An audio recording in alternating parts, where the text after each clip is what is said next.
It is just before 7 in the morning at a row house in northwest Washington, D.C., and Mary McQuirter has been awake for an hour. She is in her kitchen. The kettle is on. On the counter, in a glass bowl, are the leafy greens she will eat for breakfast. Collards or kale, washed last night, drying on a clean cloth. The wooden cutting board on which she will dice the sweet potato has been used so many times the center is worn smooth.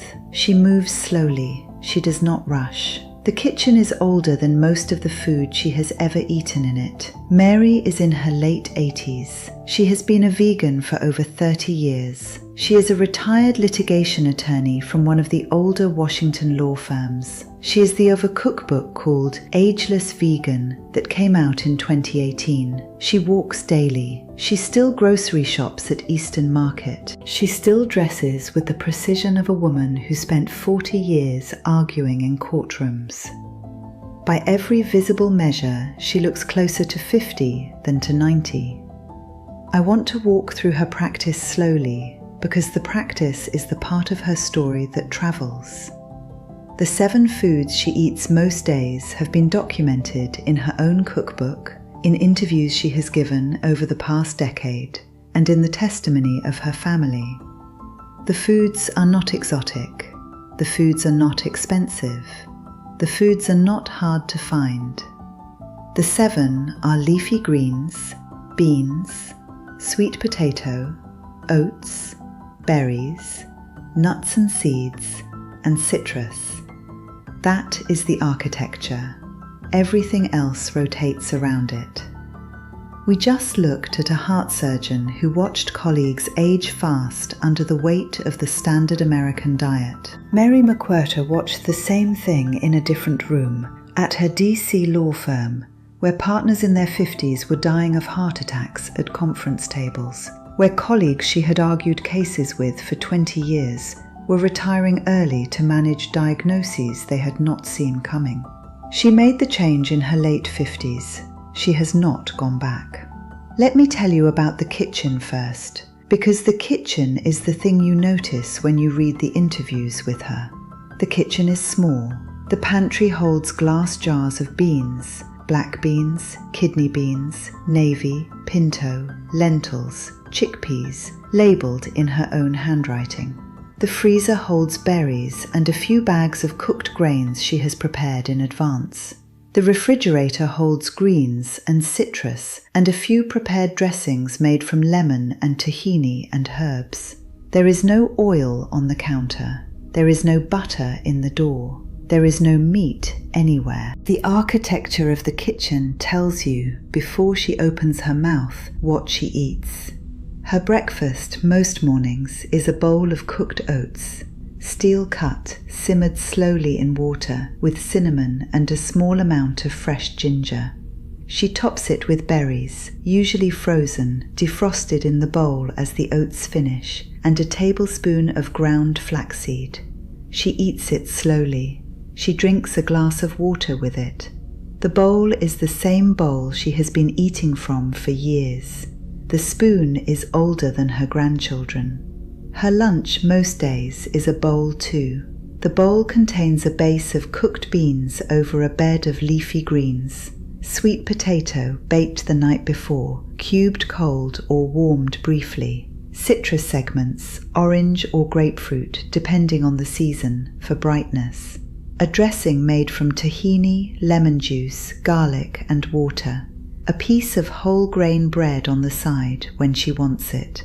The whole bowl takes her about 12 minutes to assemble and about 15 minutes to eat. She eats it sitting down. She does not eat in front of a screen. Her dinner is light, often a soup made from the beans and greens she did not finish at lunch, with extra vegetables added. Sometimes a salad with toasted nuts. Sometimes a baked sweet potato with steamed greens and a sprinkle of seeds. She eats early, often by 6 in the evening, and she does not eat again until breakfast. The fasting window is roughly 13 hours. She did not engineer this. It is just when she is hungry. I want to walk through what each of the 7 foods is doing in her body, because the convergence on these specific 7 across long-term plant-based elders is not random.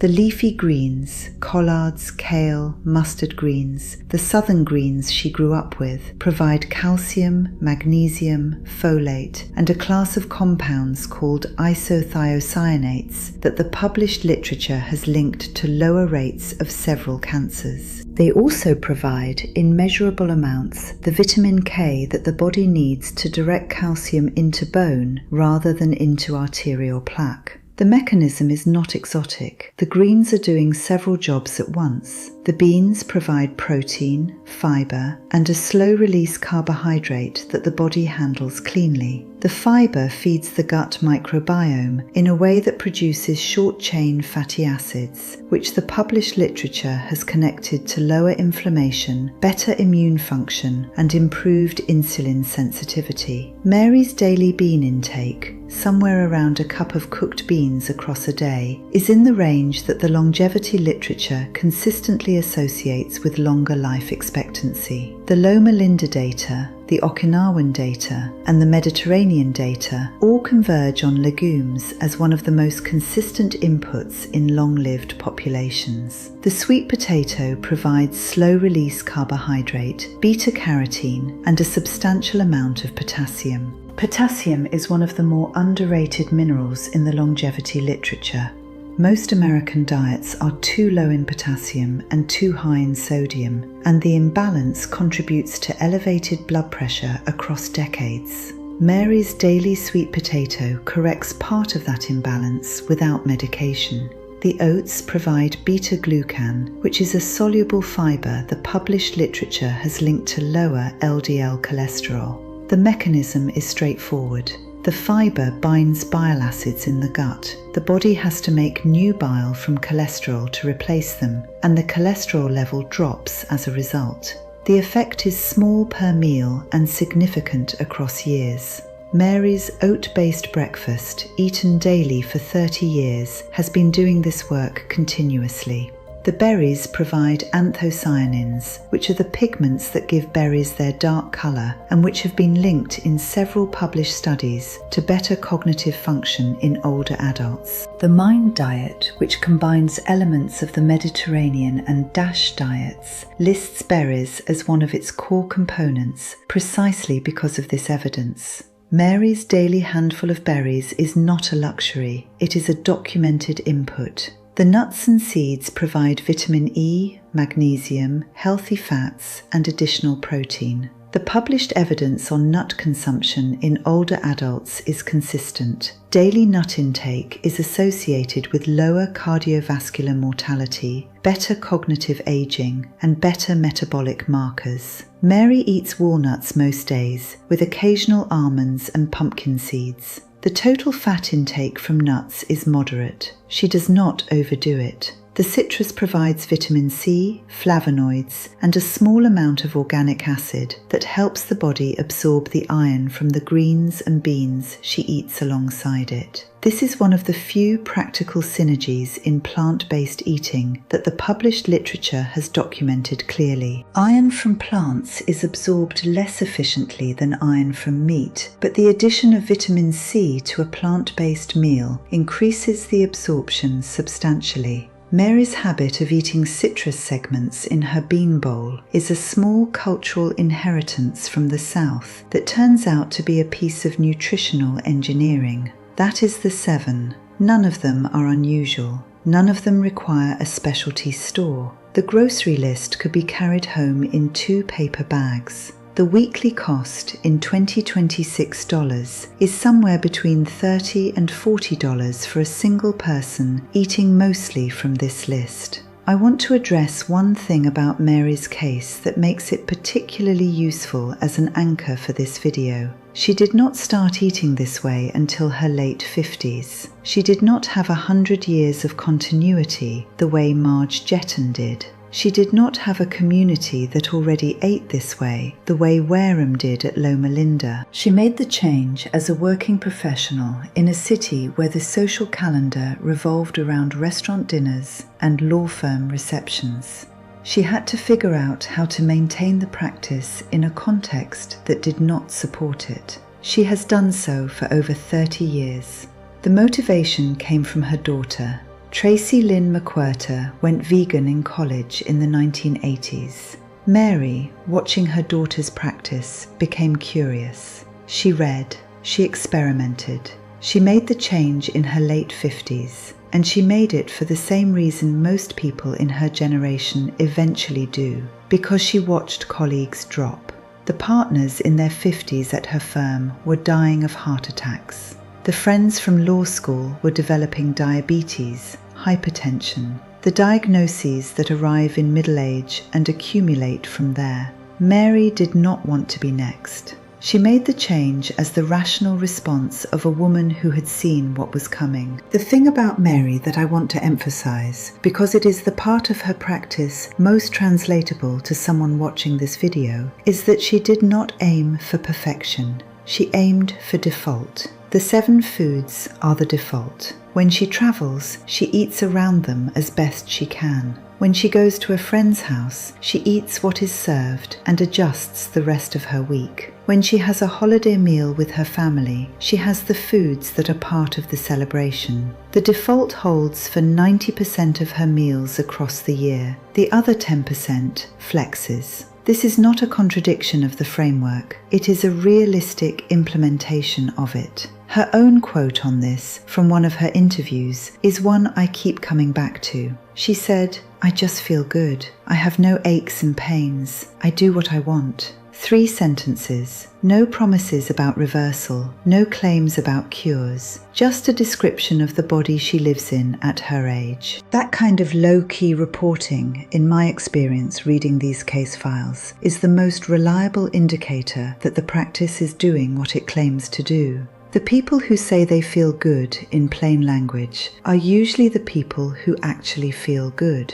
The wellness language version of the same claim is usually a marketing artifact. I want to be careful with one specific framing because I do not want to mislead anyone watching this. Mary's outward appearance, the part of her story that gets the headline treatment, is a function of more than the diet. Genetics matter, skincare matters, sun exposure matters, stress and sleep and the social environment matter. The food is one input among several. What the food does, more reliably than the visible appearance, is shift the underlying biology, the blood pressure, the lipids, the inflammatory markers, the metabolic function. Those internal shifts are what produce the durability that lets the visible appearance hold up across decades. The internal change is the cause. The visible change is the effect, modified by everything else in her life. I want to spend a moment on the question of how the practice changes a household, because Mary's case is unusually instructive on this point. When she made the switch in her late 50s, her husband did not switch with her.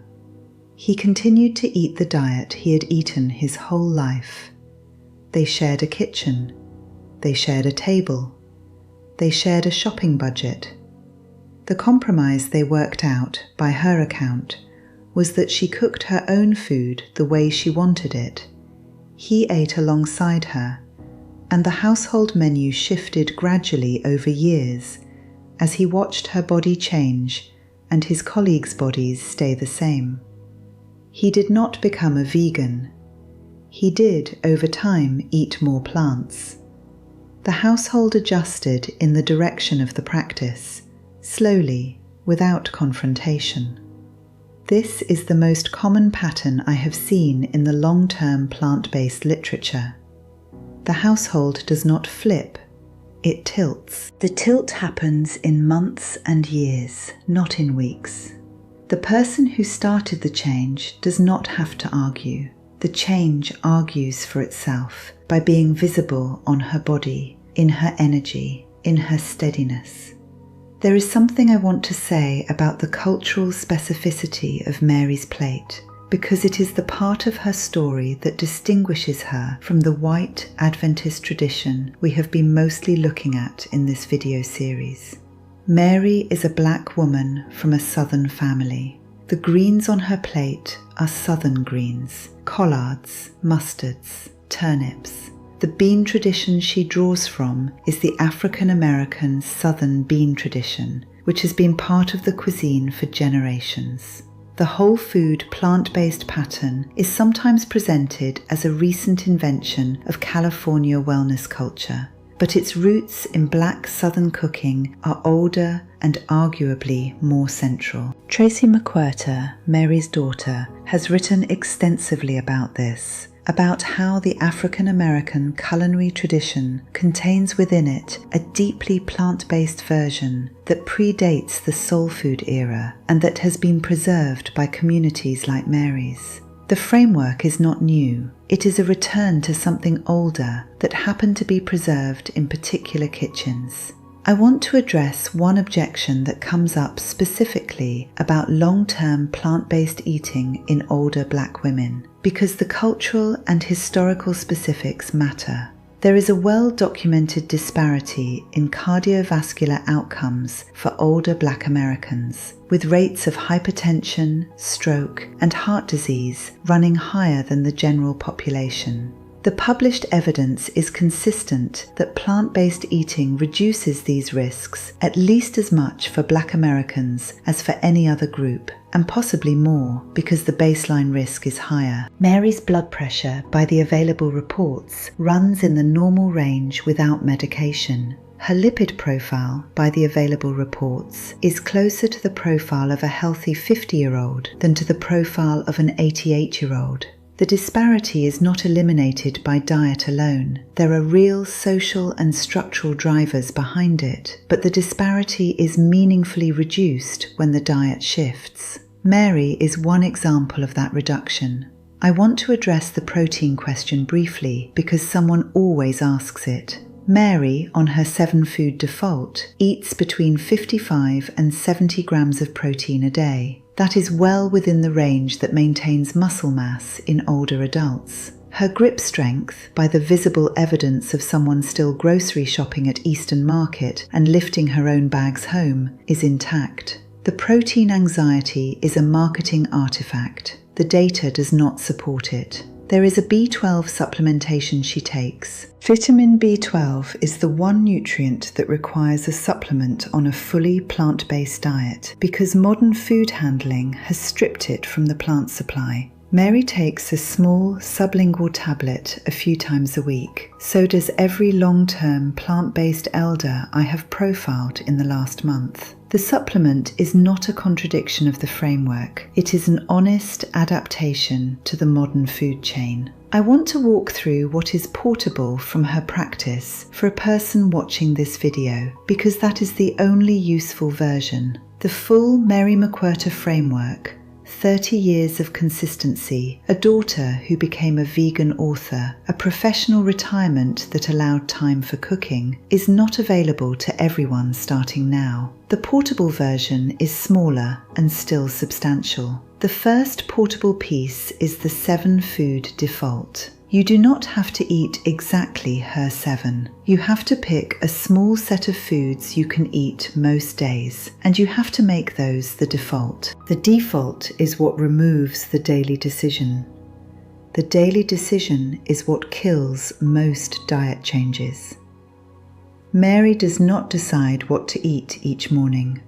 The decision was made years ago, and breakfast just happens. The second portable piece is the bowl architecture. A base of beans or lentils, a base of cooked greens, a base of starchy vegetable, a topping of citrus or fruit, a dressing made without oil. The architecture is the same most days.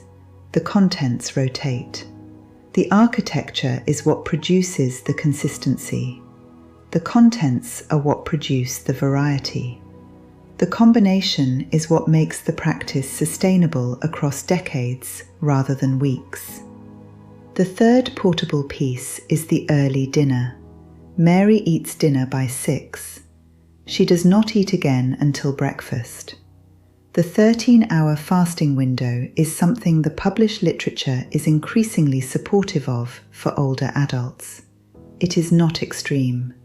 It is just the natural rhythm that emerges when you eat your largest meal at midday and a light meal in the evening. The body that has had 13 hours of rest from food sleeps more deeply, repairs more efficiently, and wakes more hungry. Mary did not engineer this. It is just what happens when you let the day decide. There is one more piece of her practice I want to walk through, because it does not show up in the cookbook, and I have only seen it mentioned in passing in 1 or 2 interviews. Mary cooks in batches. The beans for the week are cooked on Sunday. The grains are cooked on Sunday. The greens are washed and stored on Sunday. The sweet potatoes are baked on Sunday. By the time Monday morning arrives, the kitchen is already half prepared for the week. The daily work of assembling a bowl is 15 minutes because the components are already done. This is the operational discipline that turns a difficult diet into a sustainable practice. Most diet changes fail not at the level of intention, but at the level of friction. The friction on a weeknight at 6:30 after a long day is what sends people to the takeout menu. Mary's Sunday batch cooking removes most of that friction. The bowl is already most of the way to the table before she walks into the kitchen at lunch. This is something anyone watching this video can replicate in their own kitchen with 3 or 4 hours on a Sunday afternoon. The investment of time on the front end pays back across the rest of the week. There is also a question worth raising about what to do when the 7-food default fails. There are days, weeks, sometimes months when the framework slips. Travel breaks the rhythm. Illness breaks the rhythm. The visit from grandchildren who eat a different way breaks the rhythm. Mary's approach to this, by her own account, is not to treat the slip as a failure. It is to return to the default at the next available meal. The body responds to the return faster than people think. Within 2 or 3 days, the gut microbiome shifts back. Within a week, the energy and digestion patterns return to baseline. The framework does not punish you for missing a stretch. It welcomes you back. This forgiveness is, in my reading, one of the most underrated features of long-term plant-based eating. Other dietary patterns require strict adherence to produce results. This one does not. The default holds across small interruptions because the underlying biology is doing the work, and the underlying biology adjusts on the timescale of days, not the timescale of weeks.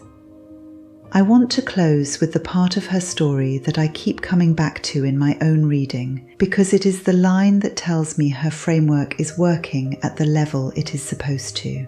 She said, in the same interview I quoted earlier, that she does what she wants. That phrase, from a woman in her late 80s, is rarer than the longevity literature acknowledges. Most people in their late 80s are doing what their bodies will allow. They are managing. They are conserving energy. They are pacing themselves. Mary, by her own account, does what she wants. The body is the input that makes that possible. The food is the input that has been keeping the body capable of it.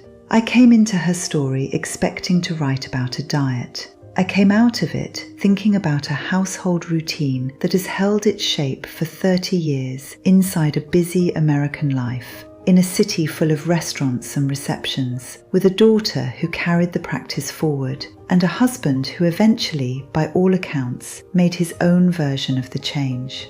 The household is the unit that sustains the practice. The household is also the part of the framework that travels into your kitchen if you are willing to do the small daily work of building it. There is one detail about the kitchen I have not mentioned and that I want to leave you with because it is the kind of detail that does the most work in keeping a practice alive across decades.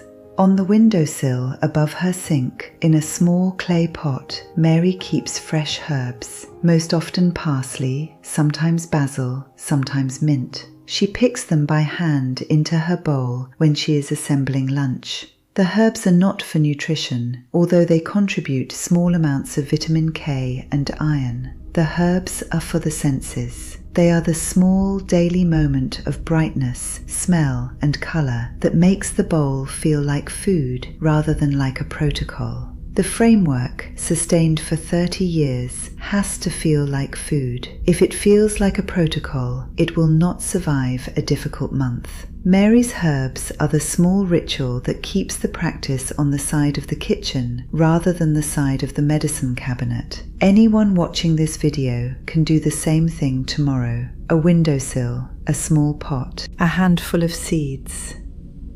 The rest, as Mary would tell you, is just patience. If you are new here, this is the Vegan Way. We tell the stories of long-term plant-based people whose practices have something to teach the rest of us, and we walk through the science slowly enough that you can check it yourself. Subscribe if that is the kind of inquiry you want more of. Next week, we are going to talk about a 69-year-old woman who replaced 8 prescription medications with a single change to her plate, and whose doctor signed off on the discontinuation across a careful tapering period. Same channel, same time. I will see you then.